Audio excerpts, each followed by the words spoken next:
Hi, my name is Candice Tolbert, and I want to talk to you about an incident that happened to my son while attending St. Gabriel Consolidated School in September 2014. On Monday, September the 8th, an early morning break around 9:45 a.m., my son was standing there talking to two other children in the class. At that time, a girl comes over to join the conversation and starts talking.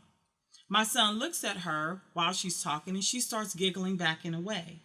He took a step forward staring at her. She giggled and backed away. He took another step towards her. She giggled and backed away. Finally, after bumping into a desk, she giggled and told my son to stop, for which he did. There was another student in the class who saw them playing, thought they were having fun, so he thought that he would do it too, in which he did do it. I cannot speak as to what happened with him because we don't really know what happened when he engaged in the staring game with the student. On Tuesday morning, an email came in from the parent stating that her daughter was now fearful of coming to school because two children stared at her. Ironically, my son's name was not in that email. The teachers, Mrs. Lozenkamp and Miss Watson, took my son and the other boy into the room, told them what they had done to this little girl. My son pleaded that he was just playing a game with her, that she was laughing. What are you talking about? They threw the policy book at him, made him read the policy out loud on suspension, ordered him to apologize to this girl. He did not understand why he had to apologize for playing someone who was clearly laughing and engaged in a game with him the day before. There was no teacher in the room. There was no witness to see this incident. So the only accounts that we have are the three children. According to Nicole Brainerd, the principal at St. Gabriel Consolidated School, all three children had the same story. They all agreed that she backed away, that she giggled, and all my son did was to stare at her. He did not touch her. He did not make any threatening motions. He just stared at her. On Wednesday, Nicole Brainerd took my son into the office and again told him that he intimidated this girl, that there was a possibility that he would be suspended. My son, at that point in time, went back to class. At lunchtime, he decided to write an apology letter and explain his side to the principal because he never got an opportunity to do that. In his letter that you see floating around through the internet, he began the letter to say, "I am sorry for intimidating the girl." He got the word intimidate from the principal because she told him that's what he had done. However, later in that same letter, you will see that he said that he did not mean to scare her because he thought they were playing because she was laughing. He put that on the principal's desk. The principal called him back to the office later that afternoon with Mr. Andrew Bontrager in his presence, and she told my son that I know you did not mean to intimidate this girl. You are a good kid. However, you are being suspended for 1 day for intimidating this girl. I received a call about 2 o'clock on that Wednesday, and when I received the phone call, I was told the exact same scenario, what I just told you, and I was told that my son could not come to school the next day. When I asked for a due process hearing, I was denied that right.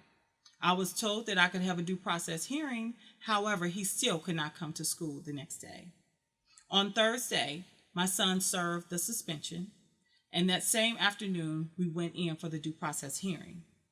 In the due processing hearing, Mary Huth and Andrew Bontrager and Nicole Brainerd listened to our appeal for the suspension to lift it off of my son's record, because clearly he was playing a game. They all upheld the suspension. At that point in time, I tried to go to Pastor Fay. I went to Cindy Hardesty with the Archdiocese, all the way up to the superintendent of the Archdiocese, Jim Riggs. None of them would investigate the story. Their only investigation was to make a phone call to Nicole Brainerd, who had made the decision in the first place. That is what happened. My son engaged in a game, and there was another boy who saw them playing, and he engaged as well. So yes, there were two children. that were suspended. However, I cannot speak about the other boy's side because we don't really know what happened with him staring at this girl. When the parent wrote the note to the school saying that her daughter was fearful, she named 2 children, and my son was not on that list. When we look at the situation, I am not making it about race. I understand the headline saying a black boy stared at a white girl. But here what we are fighting is an act of a perception versus an act of aggression. If you eliminate race and you just look at the fact, a boy stared at a girl who engaged in a laughing, staring game with him, received an out-of-school suspension, versus a girl who aggressively pours milk on someone else's lunch and receives no academic penalty for that. The problem that we are fighting is the discretion of the handbook, the lack of due process, and actually the policy that's in place. According to the policy handbook, a student that accumulates 10 demerits receives 1 detention. 20 demerits, you get 2 detentions. 30 demerits, you get another detention plus an in-school suspension. After that, the school will give you an out-of-school suspension. The problem with this case is that when my son engaged in this staring game, school had just started. He had no demerits. There were no ongoing behavior issues at this school. He has been attending this school since the 4th grade. Him and this girl have been in the same class for the 5th grade, the 6th grade, and now beginning the 7th grade when this incident occurred. They were not best friends, but they knew each other. They had group projects together that they had worked on. They had been on the same gym team together in class. So they knew each other, although they may not have been best friends. When boys have birthday parties, they invite boys. So no, she wasn't at his birthday parties, nor him at hers. But they did know each other. So the problem here is that the school could have chosen many other means of disciplinary action, but they chose an out-of-school suspension for staring. And keep in mind and remember, he did not hit her, he did not touch her, he did not corner her in a closet. She laughed and giggled. There was no teacher in the room and there were no witnesses. But the principal, Nicole Brainerd, chose an out-of-school suspension. According to the policy handbook, a suspension, repeated or serious acts of misbehavior are liable for suspension. Again, according to court documents, my son had no former or prior disciplinary problems at the school. There was no serious acts of misbehavior with him at St. Gabriel Consolidated School. To continue, under the heading Suspension and Expulsion. Suspension or expulsion can occur in cases of serious offenses against the welfare of the school, for gross and or repeated violations of school rules, and in instances where other forms of discipline seem to be ineffective. My son had not violated any of these 3. Before suspending or expelling a student, all reasonable alternatives should be considered. When we asked Nicole Brainerd about what alternatives were considered, her only response was, "Well, I did consider them, but I thought the out-of-school suspension best fit this situation." When we tried to dig deeper to give us a reason, a basis as to why you chose an out-of-school suspension, her only response was, "This is what I felt was best." According to the policy handbook, procedures for suspension or expulsion include the following. Students facing suspension or expulsion must be afforded an opportunity for a meeting. My son was suspended and served the suspension on the same day as the hearing. When I received the phone call on Wednesday and I asked for a due process hearing, I was told you can have one, but he still cannot come to school the next day. His suspension was immediate. Written notice is to be sent to parents and to the student indicating the reason for suspension or expulsion. I did not receive anything in writing simply because Nicole Brainerd said she did not have time to write it. However, keep in mind that she knew about this incident on Tuesday, and I never received a phone call. I never received an email. The school has my cell phone number. They had my home number. They had my work number. They chose not to contact me on Tuesday, and they waited to the end of the day on Wednesday to inform me of the situation and that my son was being immediately put out of the school. Third, a student whose presence poses a continuing danger to persons or property or an ongoing threat of disrupting academic learning may be immediately suspended without a hearing, with notice and hearing to follow as soon as practical. When I questioned about if my son was a continuing danger, I was told that he wasn't. In fact, the school never separated the children. Mr. Bontrager was there when my son was suspended. He was there at the due process hearing. A week later, Mr. Bontrager put the two children together on the same gym team.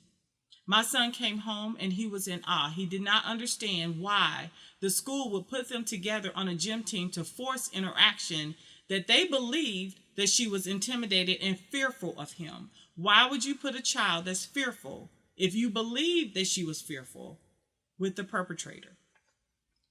Lastly, the principal is the final recourse in all disciplinary matters and may waive any and all rules at his or her discretion for just cause. I've went through their policy handbook and to this day, I have not received an answer on the just cause. I would like to still know, what is the just cause? What is the reason why you wanted to place an academic scar on my son's record when clearly he had no disciplinary problems, he did not touch her, and she was laughing during this engagement? So in conclusion, we are appealing the court's decision to lift the suspension off of my son's record.